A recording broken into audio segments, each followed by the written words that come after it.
Mesdames et messieurs, bonsoir et bienvenue dans ce journal en cette soirée du mardi 1er octobre 2024. Dans les actualités de ce jour, parlant de la recherche de solutions concernant les problèmes en approvisionnement en eau et en électricité dans le pays. Justement, dans cette optique de recherche de solutions, le président de la République, Andry Rajoelina, a tenu une réunion d'urgence au palais d'État d'Amboutrouitch cet après-midi pour résoudre le problème de l'approvisionnement en eau et en électricité à Antananarive et dans tout le pays.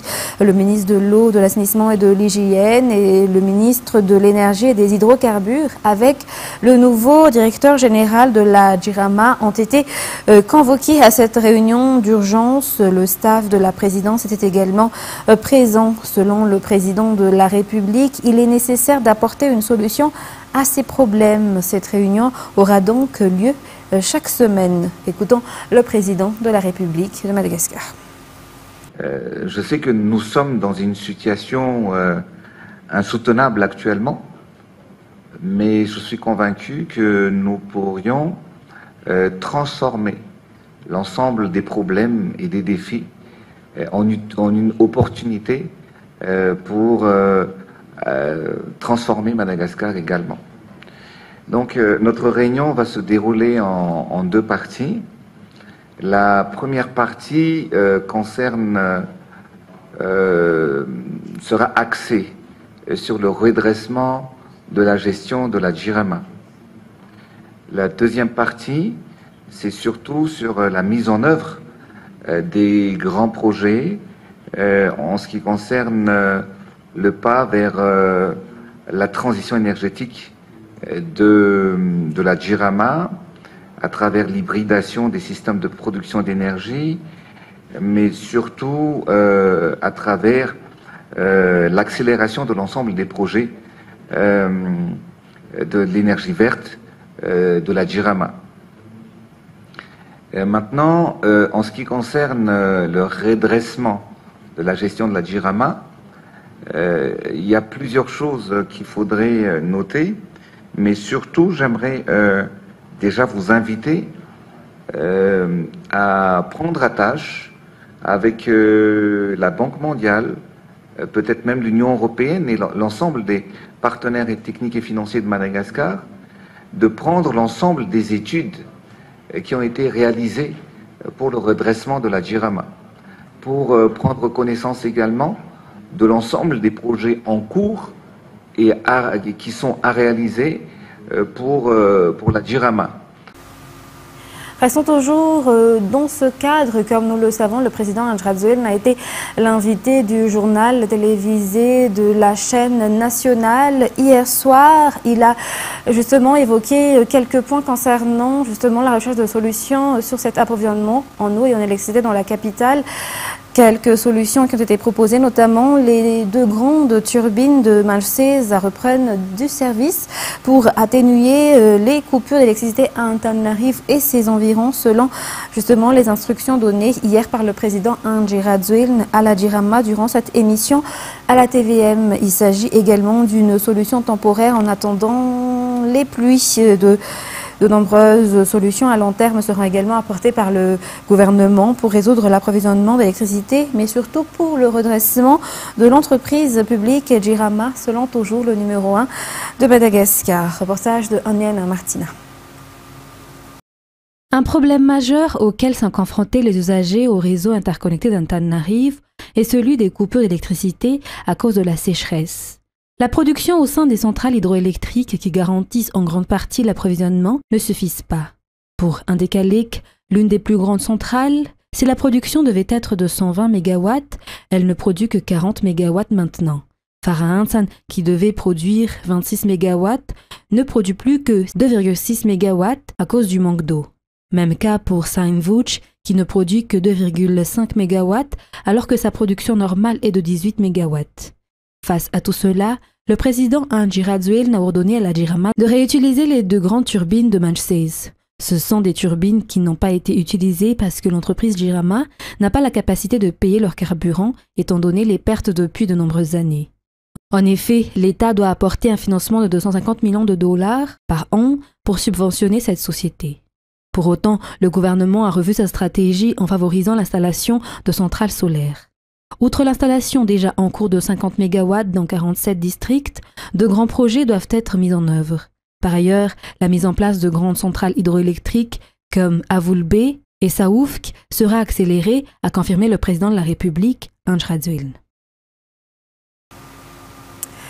Et concernant les élections communales, toujours dans le cadre de cette intervention du président de la République à la chaîne nationale, Antananarive ne doit plus être un théâtre de conflit, a martelé le président de la République hier dans son intervention à la TVM, interrogé justement par rapport aux élections communales. Il a appelé les électeurs à voter les candidats selon leur projet de développement. Il a également annoncé qu'il a une dette envers l'État nanarivien et qu'il a des projets de développement dont la réalisation sera discutée avec le prochain maire de la capitale. Le point avec Ruth Christelle, Rakot Malal.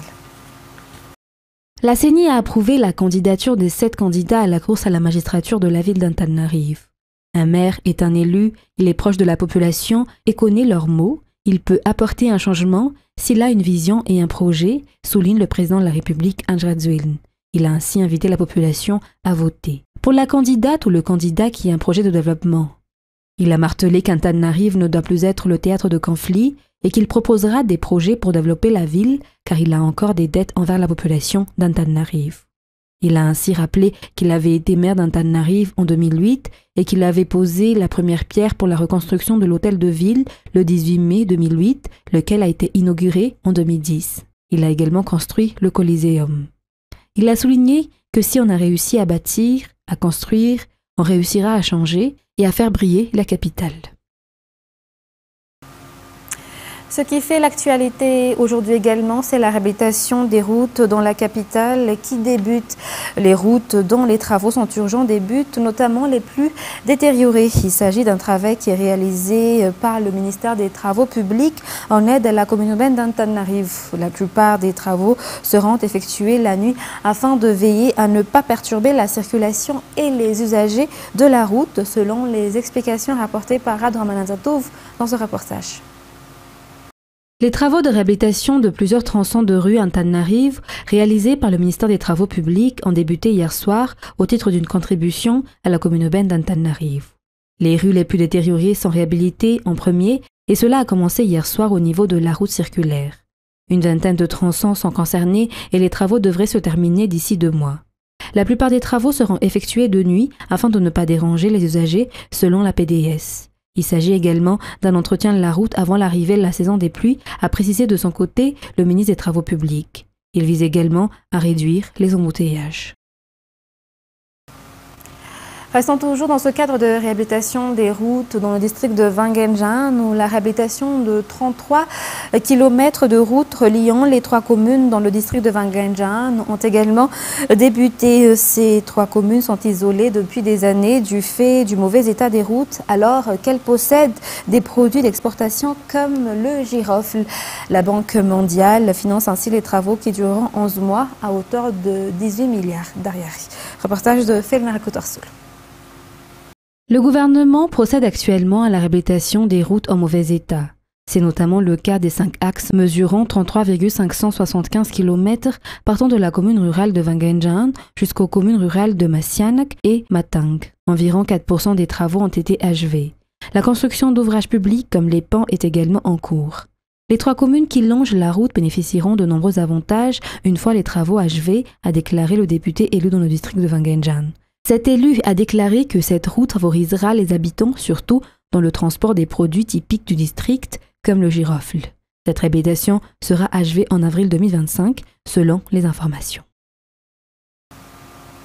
Parlons toujours des projets avec la Banque mondiale. Les travaux de réhabilitation du pipeline de Manjare-Samp dans la région Anos et Anjo sont en bonne voie selon les constatations effectuées par le ministère de l'Eau, de l'Assainissement et de l'Hygiène avec la Banque mondiale hier. La réhabilitation du pipeline Manjare-Samp étant des projets dans la lutte contre la malnutrition dans le sud du pays. La Banque mondiale finance les travaux à travers le projet Mions. Reportage signé Mervoulat Sferen. 90% des travaux de génie civil destinés à améliorer le pipeline Manjeri-Sampun dans les régions d'Anos et d'Anjoy ont été réalisés, selon le rapport du ministère de l'Eau, de l'Assainissement et de l'Hygiène, lors d'une visite de suivi avec la Banque mondiale. Environ 21,3 millions de dollars sur les 42 millions de dollars du projet MIONS, financé par la Banque mondiale, ont été alloués au secteur de l'eau. Environ 45 000 habitants répartis dans 3 communes, commune Sampun, région Anos, commune Marminte et commune Marwalpouy, toutes les deux dans la région Anjoy, bénéficieront de cette irrigation qui s'inscrit dans le cadre du programme du gouvernement en matière de lutte contre la faim et pour atteindre l'autosuffisance alimentaire dans la partie sud, mais surtout dans le cadre du projet de développement complémentaire à la construction de la route nationale 13. Une usine d'extraction d'eau à Manjari d'une capacité de 530 mètres cubes par heure sera installée. Elle fera également l'épuration de l'eau et procédera à l'amélioration du pipeline qui amène l'eau à Mbossar et à Anjangu en passant par les 5 réservoirs d'eau qui assureront l'approvisionnement en eau de nombreuses régions du sud. Le but de cette visite est de faire le suivi du processus et de l'avancement des travaux financés par la Banque mondiale à travers le projet MIONS et surtout pour renforcer la coopération entre Madagascar et la Banque mondiale. Toujours dans cette page sociale, parlons de concours d'examen pour élèves de la gendarmerie nationale. La correction des feuilles d'examen au concours d'entrée pour les élèves gendarmes a débuté aujourd'hui au camp général Ratsimanjave. Le chef d'état-major de la gendarmerie nationale est venu y assister accompagné des représentants du Bianco afin de garantir la transparence. Au total, 60 enseignants des lycées de la capitale et des environs effectueront la correction, laquelle devait être achevée d'ici 10 jours. 30 000 copies d'examen réparties en 3 matières, le malgache, le français et les mathématiques, feront l'objet de ces corrections. Dans les actualités internationales de ce soir, l'armée israélienne a rapporté des combats intenses en cours dans le sud du Liban à la suite du lancement d'une offensive terrestre contre le Hezbollah. Elle a également conseillé aux Libanais d'éviter de se rendre dans le sud du pays en véhicule, invoquant des raisons de sécurité. France 24. Bonjour, eh bien vous savez, l'offensive terrestre israélienne lancée dans le sud du Liban a ravivé des peurs profondes au sein de la population. L'inquiétude est palpable et nombreux sont ceux qui redoutent un retour aux destructions et aux combats de 2006. Déjà, des dizaines de milliers de familles ont fui vers le nord du pays, craignant une... Et Israël mène également des frappes en Syrie, bien que la cible précise ne soit pas encore connue.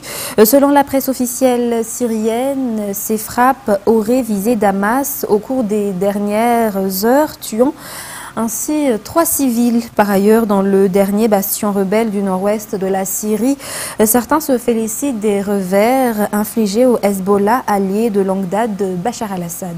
France 24 toujours. Ce sont des scènes de liesse, des coups de feu en l'air, des distributions de gâteaux, des gens qui font la fête. Ces images ont été tournées dans les rues d'Idlib, dans le nord-ouest syrien. Depuis plusieurs jours, la population célèbre les attaques d'Israël contre le Hezbollah et la mort de son chef, Hassan Nasrallah.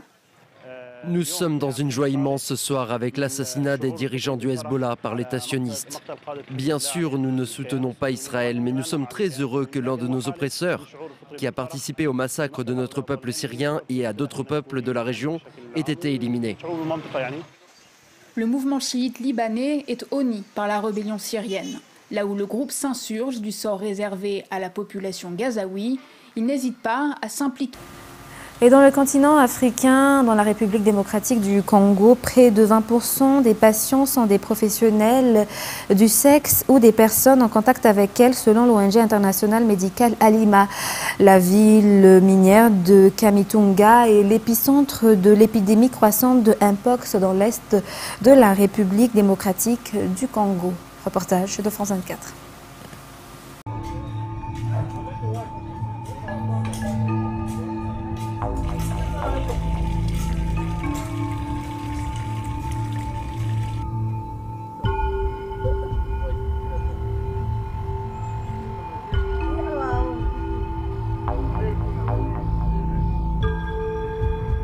Hii magonjwa mimi sizidanganya, nilipata jua mwanaume mwenye nilipitaka naye. Kumanza kapita na mwanaume, après 2 jours nikaanza sikia mimi na washwa ngambo ya chini. Huku chini kwa mwanamke, ngambo ya kianamke, nikaanza sikia na washwa sana. Nikamwambia yule mwanaume, nikamwambia unajua kama uko infection, mimi nikajua tu ni infection.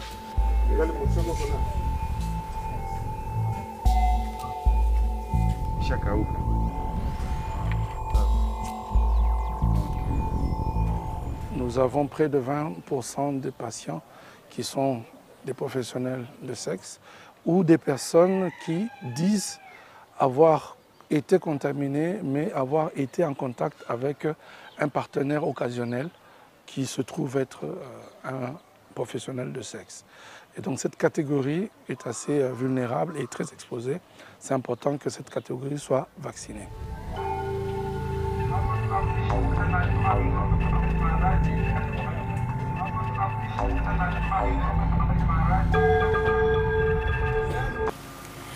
Mesdames et messieurs, c'est la fin de ce journal. Nous vous remercions de votre fidélité.